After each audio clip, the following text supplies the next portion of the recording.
Guest releases. Here are some case studies that'll make you realize that you really do need one.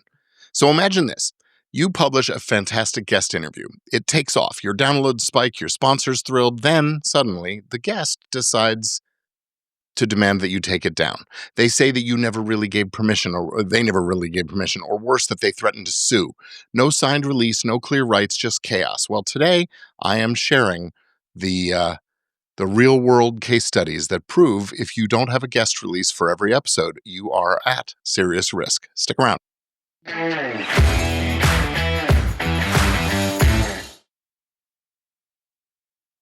Hey friends, I'm Gordon Firemark, the podcast lawyer, and this is Legit Podcast Pro, where we help you turn your podcast into a business, one that's smart, protected, and profitable.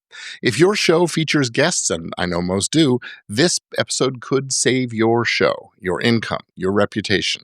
Save your bacon, because the number of podcasters getting into trouble over missing or outdated guest releases is growing.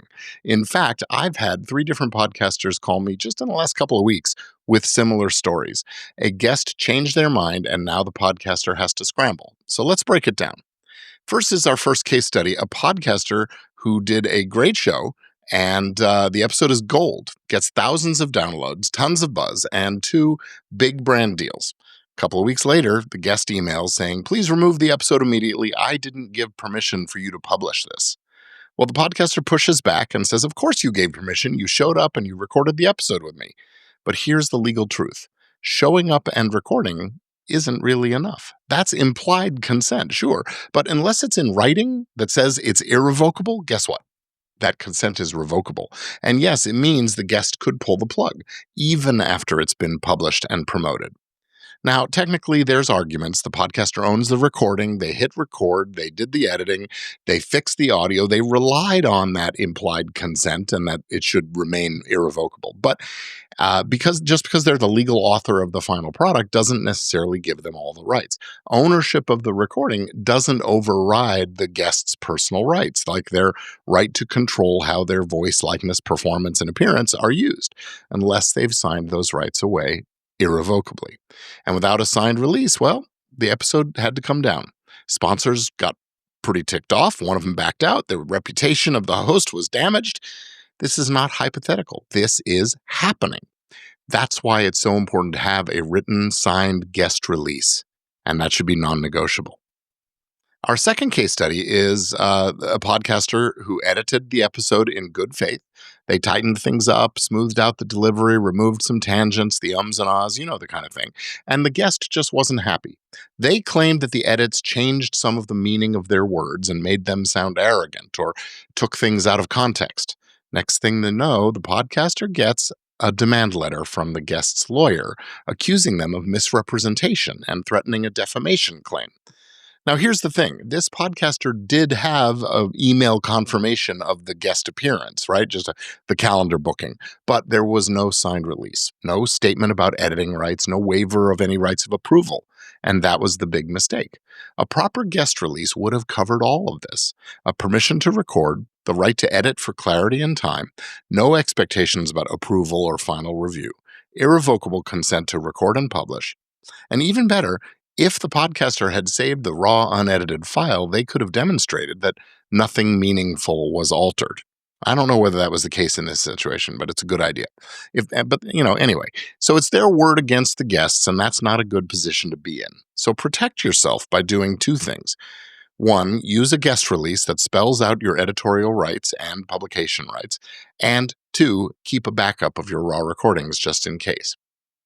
Now, our third case study involves the use of AI. A little newer, podcaster ran their guest's audio through an AI plugin to clean up background noise, polish the voice. The final result was clean, clear, guest sounded confident, but when the guest heard it, they were furious. "That's not how I talk," she said. "You made me sound robotic. You altered my personality." And the guest demanded that the episode be pulled and threatened to post about it publicly. Now, here's the rub. The podcaster had used an older version of the guest release that I recommend, but it didn't say anything about AI or post-processing or what kinds of tools could be used in the production. And even though the content wasn't changed, no words were fabricated. The tonal changes and enhancement felt manipulative to the guest. So the podcaster had a couple of choices: pull the episode and take the hit, or leave it up and risk a public relations meltdown. So they pulled it. Now, what should have been a great interview ended up being a total loss, a waste of time, energy, resources, and reputation, all because their release didn't reflect their use of modern production tools. So the lesson here is that if you're using AI or other advanced editing tools, even just to sweeten the sound, you need that permission, that consent baked into your release. So here's what I now recommend that you include: something along the lines of: the guest consents to the use of audio processing, editing, and artificial intelligence tools to enhance sound quality, provided the resulting material doesn't materially alter the guest's intended meaning or fundamental tone. That provides clarity and transparency and protection. So, what should go into that guest release? Well, it's a short, simple legal document, but it should cover a lot. So, here's what every guest release really needs to include. First off, permission to record the interview. Secondly, the right to edit, adapt, or remix the content. Third, consent for the distribution worldwide in any format forever. A waiver of approvals, so you don't need their sign off before you publish it or repurpose the content. That AI information needs to be in there. You need the consent to be irrevocable, so they can't change their mind later, and the agreement that no compensation is going to be owed unless you want to, and then you specify the compensation. And finally, ideally, the right to use the guest's name, voice, and likeness for promotional purposes, promoting the podcast, not promoting other things. And a clause that says that the agreement survives even if the guest changes their mind. There's lots of sample language out there, maybe something like: guest grants producer the perpetual irrevocable right to record, edit, publish, and promote the interview in any media now known or later developed, and waives any claims related to such use. Simple, effective, and binding. So there are a few things that a guest release can't do. Just to be clear, a guest release is not a license to twist someone's words or publish lies or engage in character assassination. It doesn't protect you from lawsuits if you actually do something wrong to defame or intrude into their privacy or something like that. And it doesn't let you use content out of context with malicious intent. What it does is give you clear legal permission to use the content as presented without fear that your guest is going to come back later and cause problems. So if you're finding this episode helpful and you want to help keep the show smart and safe, here's how you can help me keep making these. Please hit the subscribe button, share the episode with your podcasting friends, and tap the bell so you're notified if you're watching on YouTube. Just make sure you're subscribed and get every episode as they're released. The show is here to help creators like you stay protected and profitable. And listen, you don't need to reinvent the wheel here with these releases. I have drafted a guest release that includes all these essential tools and clauses that we've talked about, plus the AI clause to keep things current. And I give it away for free. Just go over to podcastrelease.com and download the template now. Use it with every guest every time.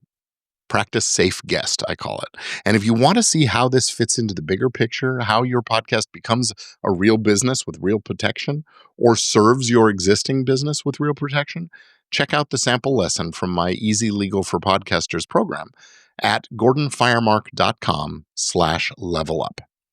You wouldn't build your house without a foundation, so don't build a podcast without a guest release. These stories, well, I wish I could say they were extreme, but they're not. They're actually pretty common. So avoid the drama, protect your work, and give your guests peace of mind while giving yourself legal protection. Get that free release from podcastrelease.com and use it every time before you hit record. I'm Gordon Firemark, the podcast lawyer, and this has been Legit Podcast Pro. Keep on creating, keep on growing, and keep it legit. I'll see you next time.